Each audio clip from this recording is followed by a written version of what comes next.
So, ang ganda pala dito sa Yambo Lake.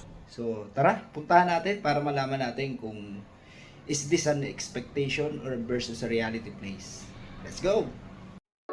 In this video, I'm going to share to you our Hanes camp experience at Yambo Camp Lake. So makikita nyo po sa video, nagsiset up po kami ng tent na tutulugan namin that day, Monday, September 16. So the following videos that will be played will be an aerial of the location. Dahil umulan ng mga nakaraan, submerged sa tubig yung ilang part ng campsite.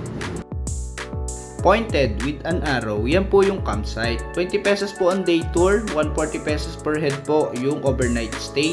Free na po yung tent pitching from 4:30 PM to 8 AM po ng umaga. So kapag day tour po kayo, hindi po kayo pwedeng mag tent pitching.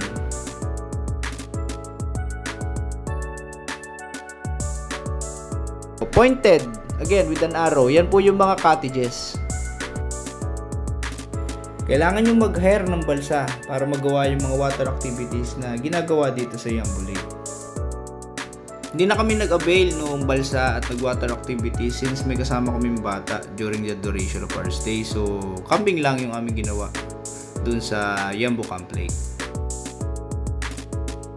Bring your own tent dahil wala po silang pinapa-hire na tent dito sa Camp Yambo. May tindahan naman sa entrance na pwedeng bilhan ng pagkain. Pwede rin magpaluto by order.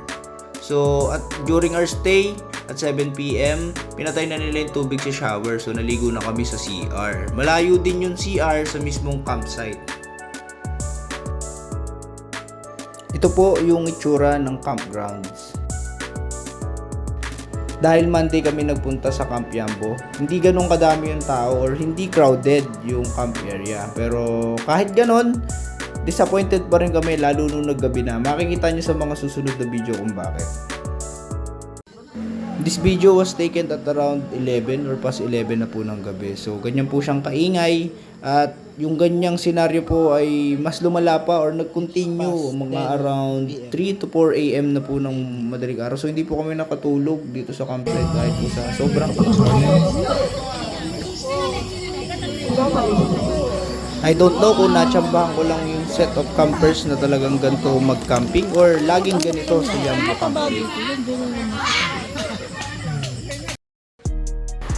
If you're going to ask me if I will recommend Yambo Lake as a campsite, I will definitely will not recommend po yung campsite na ganong kaingay. So kaya nga po tayo nagpunta doon para magpahinga or magmuni-muni, mag-relax. Pero kung ganun pong kaingay at kailangan na nating matulog since napagod din naman po tayo with the day's activities, mukhang mahirap para sa ating makapagpahinga kung may mga kasabay tayong camper na sobrang iingay. Sana sa management ng Yambo Camp Lake, magkaroon sila ng rules regarding sa noise during time. So magkaroon sila ng parang curfew kung hanggang anong oras lang pwede yung ganong kalalakas na sounds sa camping area nila. So, yun na lang muna guys. This is Janic Ong, Ongoloid. Beware of us.